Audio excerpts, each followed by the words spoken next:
大家好，我是菠萝。前几天呢，有个朋友在评论区里留言问我驻车空调在房车行驶的过程中能不能开？如果在行驶过程中开驻车空调，行车充电能不能覆盖掉空调的耗电？这条视频呢，咱们就来聊聊这个问题。咱先说开车的时候开空调，行车发的电能不能覆盖掉空调耗的电？这个呢，取决于你行车发电机的功率以及你的行车空调的功率。咱们举个例子如果你的行车发电机是1.8千瓦的，你的行车时开的空调的功率是800瓦的，那么你行车发的电肯定能覆盖掉空调消耗的电量，还能往里边充电。如果你的行车发电机功率同样是1800瓦，但是你用的是定频的顶置空调，功率在2000瓦，那么你行车发的电呢就覆盖不了空调的耗电。咱们再说另外一个问题驻车空调行车的时候能不能开？驻车空调分为2类一类是房车专用空调，这类包括顶置空调、底置空调，还有像 KME 这种的12伏的分体式空调。这种房车专用空调呢，行车的时候肯定是可以开的这个毫无疑问。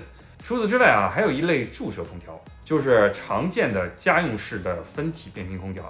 这种家用空调具体行车的时候能不能开呢？有2个争议一个是家用空调的冷媒安不安全，一个是压缩机是否容易坏。很多人说家用空调的压缩机经不起颠簸，容易坏，开车的时候呢开着说不定啥时候就颠坏了我一开始呢也是这么认为的但是后来我自己的车呢装的是格力的1匹的家用空调开车的时候如果后面热呢，我都开着家用空调。我那台车呢都跑了将近9万公里了从来就没坏过。为了论证家用空调压缩机开车的时候能不能开容不容易坏，我经常跑炮弹坑这种的烂路或者曲里拐弯的山路的时候，我都开着家用空调。我就想验证一下这空调到底容不容易坏实际上呢也没有坏过。我之前在聚飞搞团购的时候他们的陈总说家用空调呢，他们已经往房车上装了好几年了。已经装了至少得有400-500台了，他们很多的车友行车的时候呢也都开着，也没听说谁的家用空调因为说行车的时候开着它坏掉了。所以呢，家用空调的质量呢远远要比你们认为的要好另外关于家用空调能否装在房车上，还有一个争议就是家用空调的冷媒容易泄漏容易爆炸。国内很多房车上装的都是家用空调我至今没听说过哪台房车因为家用空调的冷媒泄漏导致起火爆炸的，一个都没有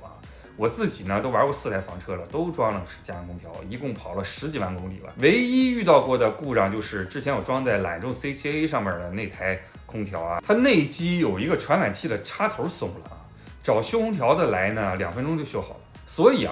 结论就是行车的时候，如果你觉得房车很热你可以把你的驻车空调打开，这是没有问题的。在看视频的各位朋友如果你们有什么关于房车的问题，可以在评论区里留言问我会挑出一些可能大家都比较关心的问题录视频给你们解答。我是菠萝一个房车的深度玩家。如果您觉得我的视频对您有用，麻烦您关注、收藏、点赞、评论、转发关注我，让你玩房车不踩坑。谢谢观看，再见。